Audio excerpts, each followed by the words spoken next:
afternoon, everyone. I'm Andrew McLeod. I'm actually taking over for Steve because I'm more of an expert than he is, but that's not true. That was supposed to be a joke. Only the people on my team are laughing. So today I'm going to introduce you guys to a legend, a guy that I know both from as a business person and also as a friend personally. Steve Cadigan has worked for companies like Cisco and EA. He was the former head of talent for LinkedIn, based in California, and he is incredible. Today, he's here to talk about HR in this new transparent world, and it's going to be a really exciting talk, so it's my pleasure to introduce you all to Steve Cadigan. Come on up, Steve.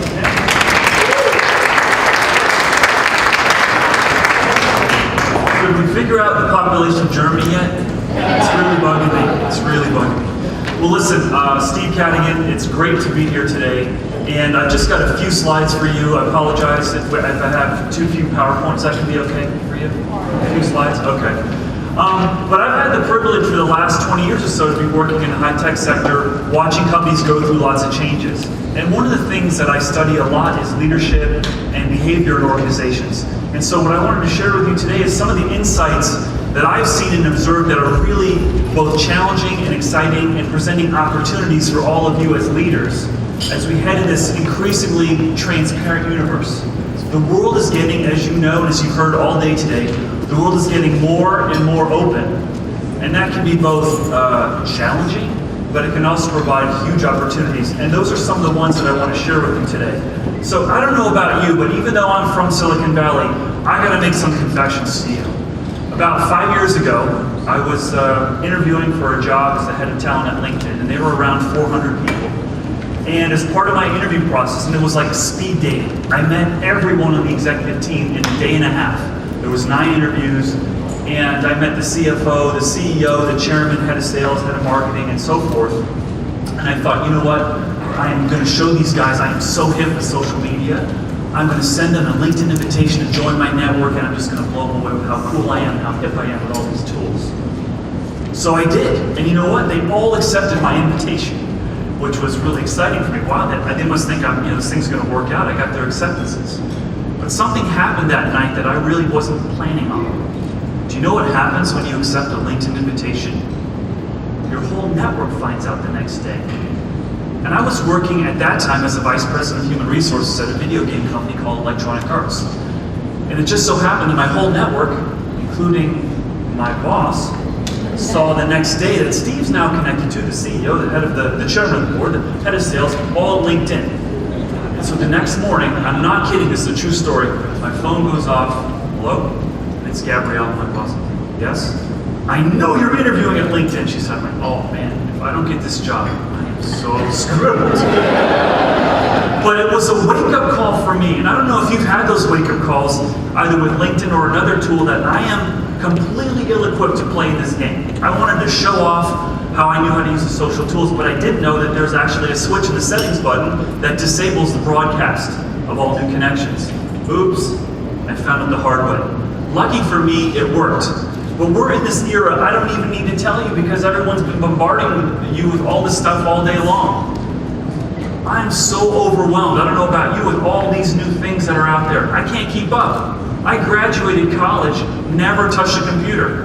In fact, I purposely avoided the typing classes. I don't want a career where you have to type. That's for the administrators, right? I'm not doing that. Oops. Right? I didn't see it coming, and I'm so overwhelmed. I don't know about you, but some days I get calls from friends, hey, did you see my posting? Did you see that YouTube I listed? Have you tweeted? I go, I haven't talked to my mom in 3 weeks. What do I want to be on Twitter for? What the heck? You know, what is the leverage? And it's so confusing. Where should I spend my time? I mean, I was watching Randy's presentation going, oh my gosh, I don't know about half the things she's talking about. I'm starting to get stressed out. And I think we're dealing with this kind of social media fatigue out there. So the first thing I just want to do with you is say, I got to confess, I'm not hip and I'm not cool with all these tools, but I think I've got some suggestions for how we can rethink this and how we can take advantage of those as leaders, because there's some stuff going on that you all and we all need to be ready to face to be more effective as leaders, or even as an individual professional.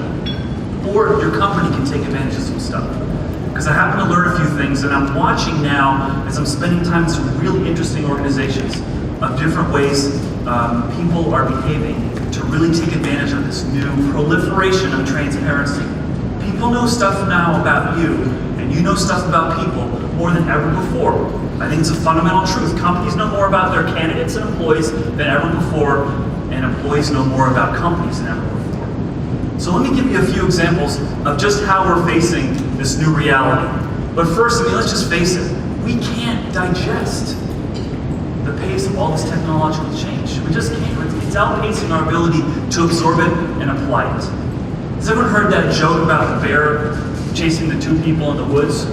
And one guy says, "Holy crap, we gotta outrun that bear." And the other guy says, "No, I just gotta outrun you." And that's kind of how I look at social media right now.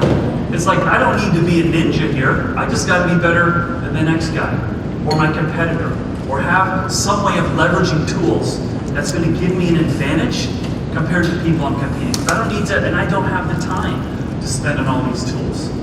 So, the first thing I want to do is have you park some of your frustrations and stress and figure out, okay, what is the new world and how am I playing with it and how can I take advantage of it? And so I'm going to give you a couple of stories. How many of you followed what happened at Mozilla about 3 weeks ago? Anyone here captured that whole flow? This is a fascinating case study. Here's what happened. About 4 weeks ago, it hit the newswire, 2 board members of Mozilla resigned. Mozilla is an open source community search engine with a very small employee base, but a lot of their products are built by people who are just doing it out of voluntary goodwill that they want to contribute. 2 members of their board of directors resigned, and then a new CEO was announced the following day, and then the day after that it came out that the CEO had funded an anti-gay marriage campaign, and the community was in an uproar, absolute fury, and it spread like wildfire. And 10 days later, guess who resigned? The new CEO. Now that would never have happened 4 or 5 years ago.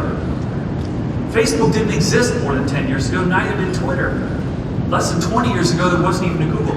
Think about the power of the voice and the transparency. Here's someone made a $10,000 campaign contribution to a relatively, on a global scale, relatively obscure campaign to knock down a measure that had approved gay marriages in the state of California.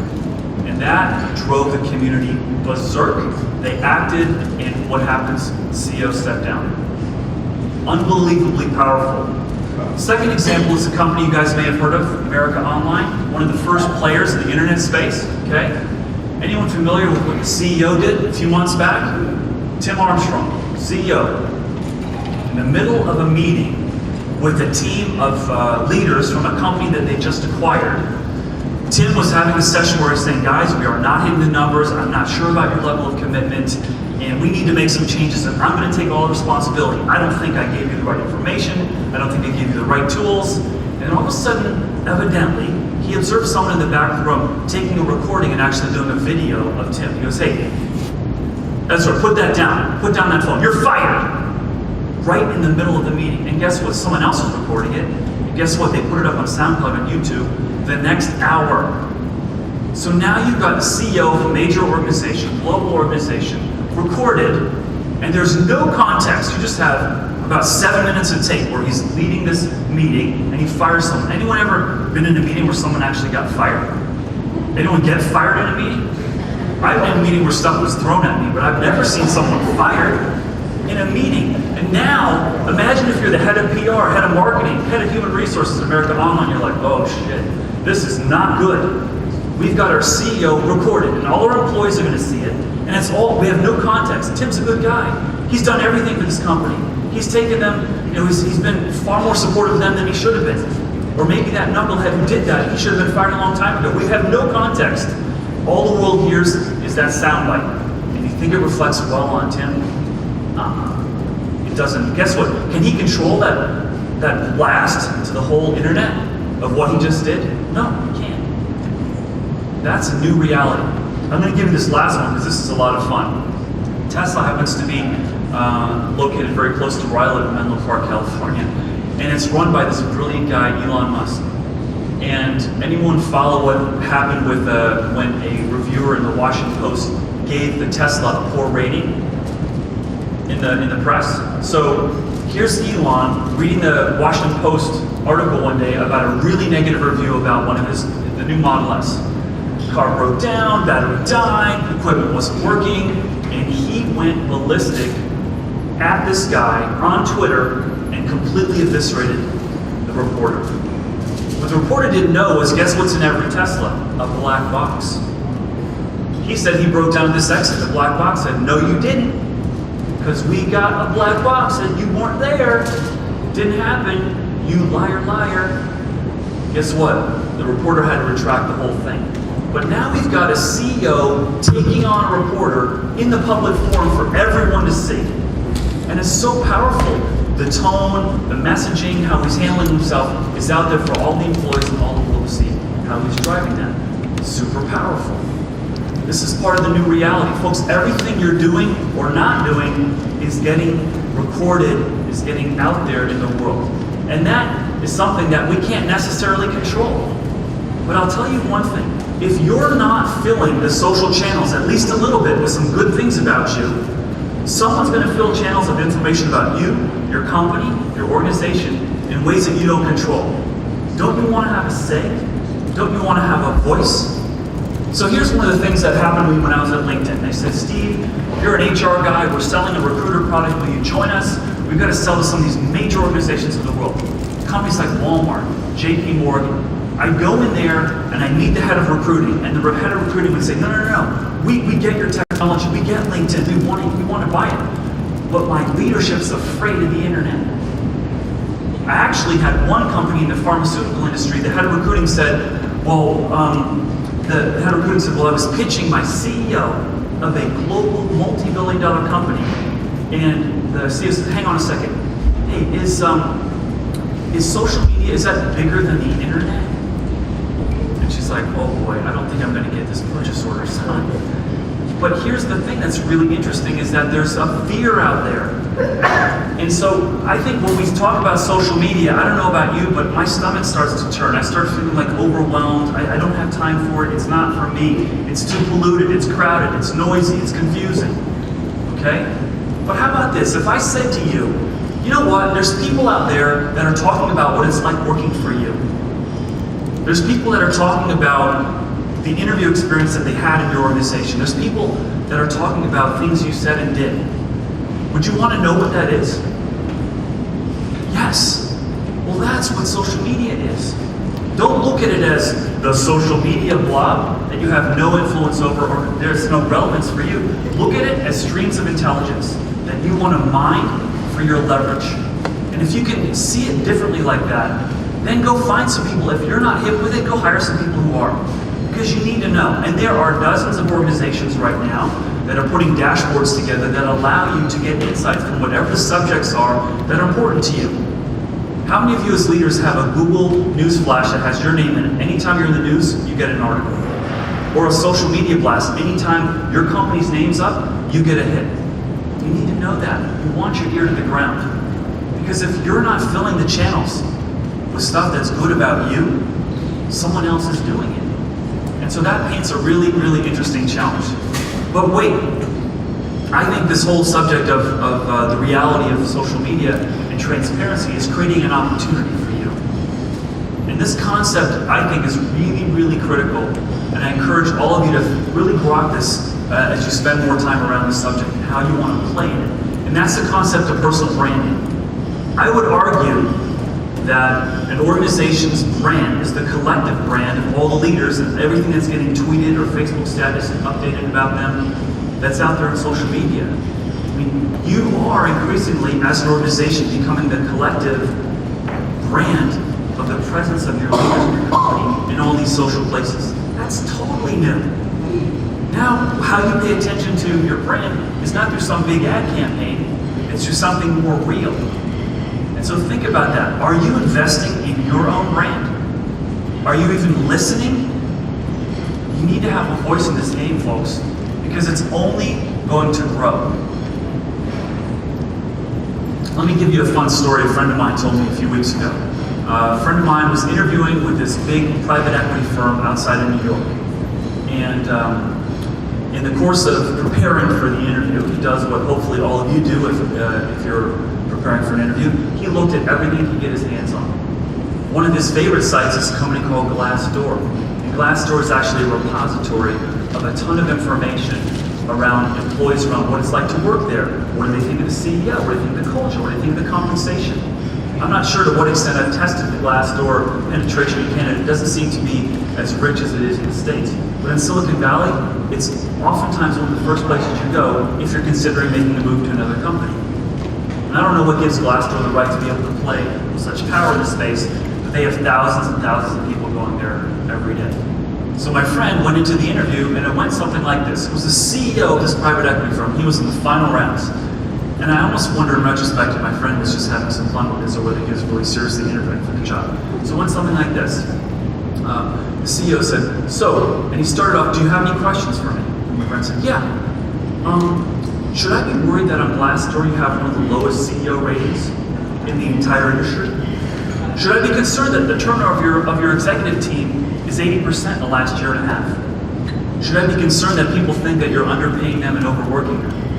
Should I be concerned that you've been selling shares in your company at a much more active clip than any executive in a comparable space? Should I be concerned about that? You know, can you just imagine the vein of like popping out that guy's neck right then?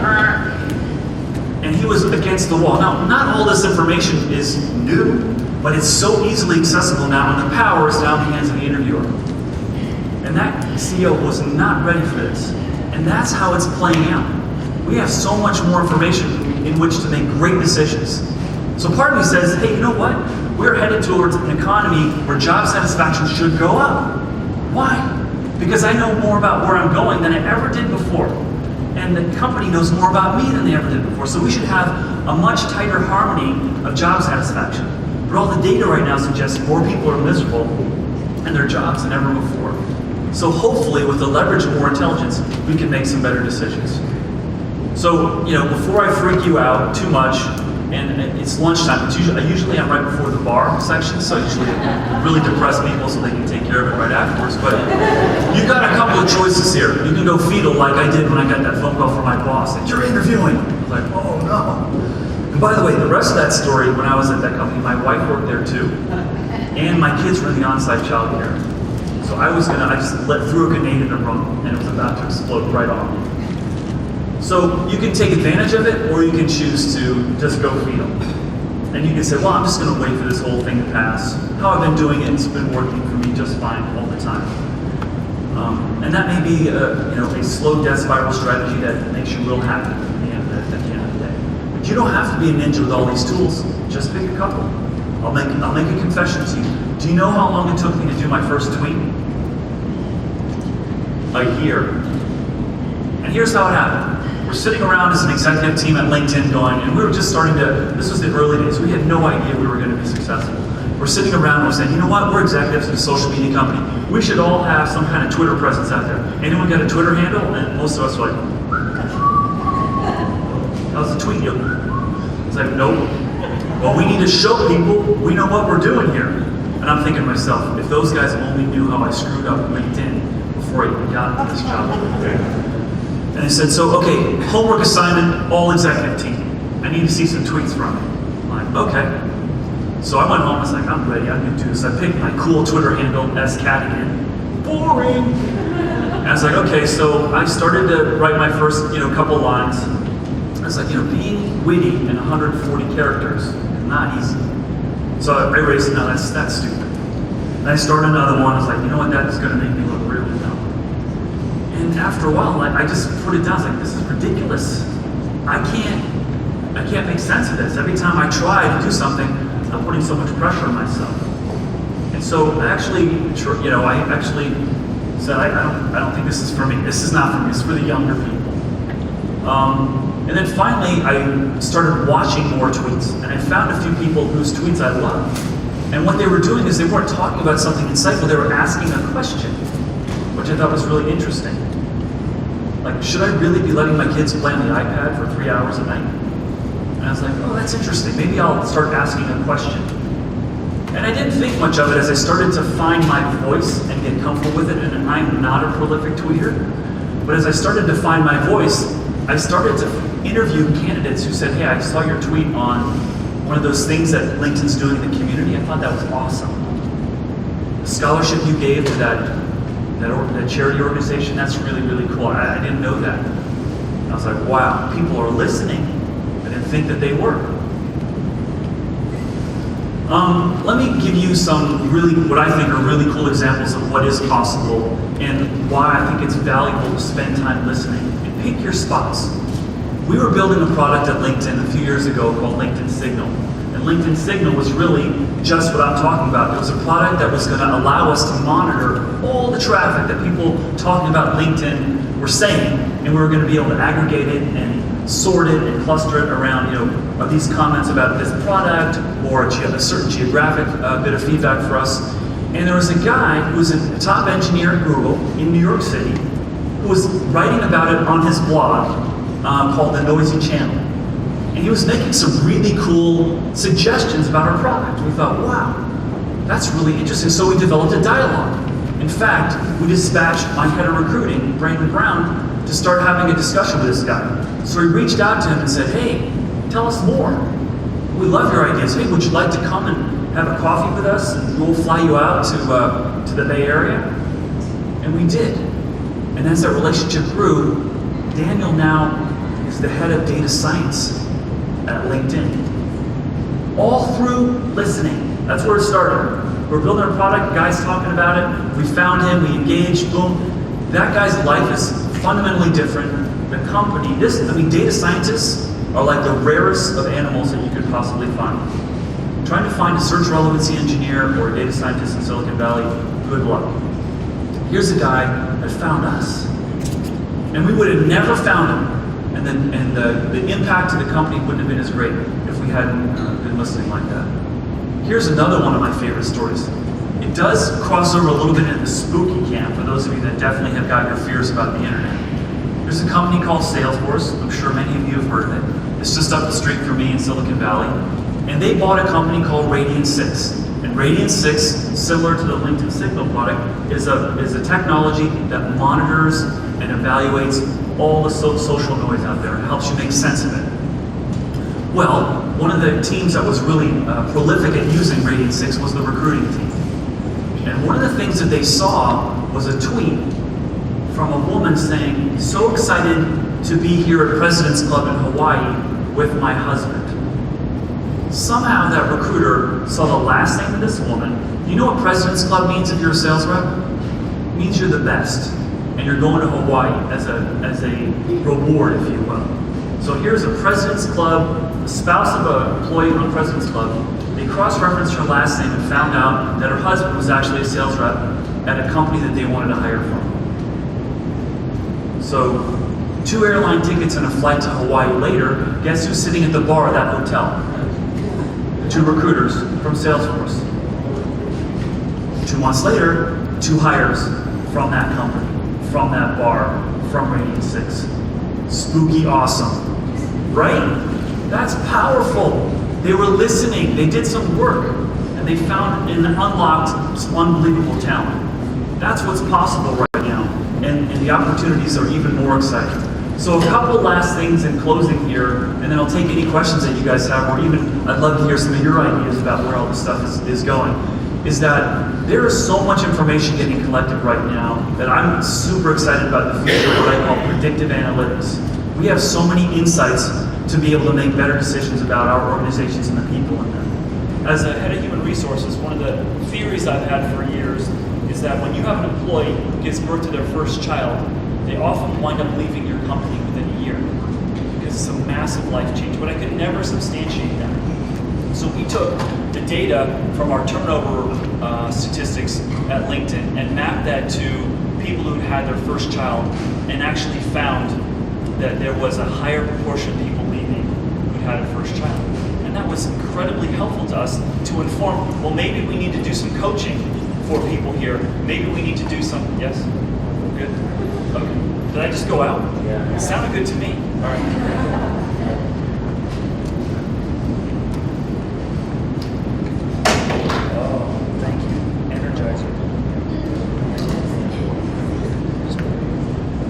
All right, is that better? No? Yes?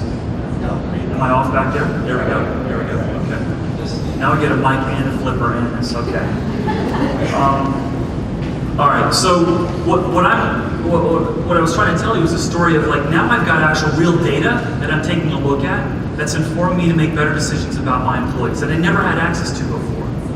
What if LinkedIn, for example, asked you when you're filling out your profile, what if they asked you to put down who you work for in whatever job you have? All you need to do is flip on that switch. And so now you've got a whole graph of who worked for who, and you can see patterns such as, well, gee, everyone who worked for Patrick, their career has gone up 3x after they worked for him. Or conversely, everyone who worked for Jim left after 6 months of working for Jim. What's up with that? We have all that data, but we've never taken a look at it in a predictive capability. That's coming. There are more companies looking at human data right now that are getting funding from the venture capital than ever before. So that's super exciting. There's a couple that I wanted to tell you about that I'm spending a lot of time with. One of them up here is Guild. Guild, if you haven't heard from it, is going after helping organizations find technical talent. And what they're able to do is go in the open sourcing coding communities, like a GitHub, where engineers actually post their code, and they're actually able to measure the density of the code to see whose code is better than other people's codes by how rich the coding was compared to someone who coded similar outcomes but with much more code, who's borrowing whose code by measure of popularity, and now they've got a ranking of every engineer in every programming language. Think about the implications of that just for a second. If I'm a recruiter, now I know who's a better programmer than someone else by virtue of actually comparative programming sets of data that's out there. And if you're an engineer, you're probably pretty active out there. Now, it's not completely foolproof, but now let's go a little step further. Imagine you're an engineer and you know what your ranking is. Do you think when salary review comes time for salary review, you've got a little bit of leverage? Yeah, I saw that I'm the #3 Python developer in the world. Yeah, that's 65 grand a year and that 0.0% bonus I've been getting. Yeah, a little bit like. That's super powerful, how it's going to change the dynamics of employment relationships and give you insights. Another company, Data Cycles, is building a text analysis system so that when you do your employee surveys, and I've done more than I can count, you're not influenced by reading the employee comments based on how many glasses of wine you've had. Now you can actually find trends by how the text analysis is parsing the data so that you've got real insights that you can act on. Why are you asking for feedback from people unless you want to act on it? So I think in closing here, the future actually is really bright. I'm going to give the future a thumbs up. And the world is open. The question you all got to ask yourselves is, are you open? Thank you very much.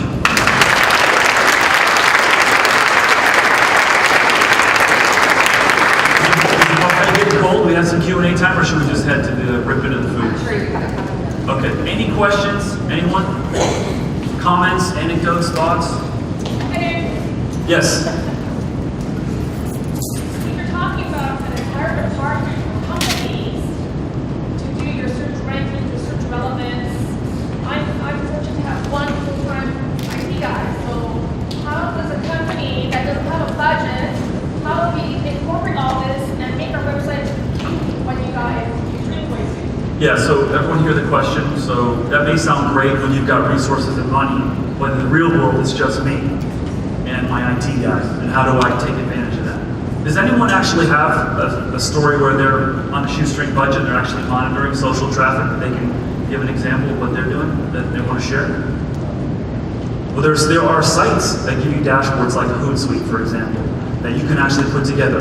In some cases, it's free. It doesn't take a super technical genius to load that in there, and you can link all the accounts that you have or that you want to have, put the keywords, and start monitoring the traffic for you. Or there's very small subscription rates that you can pay for organizations like that. But if you see me after, I can give you the name of a couple other ones. Other questions on this one? Okay, that's a wrap. Thanks very much, everybody.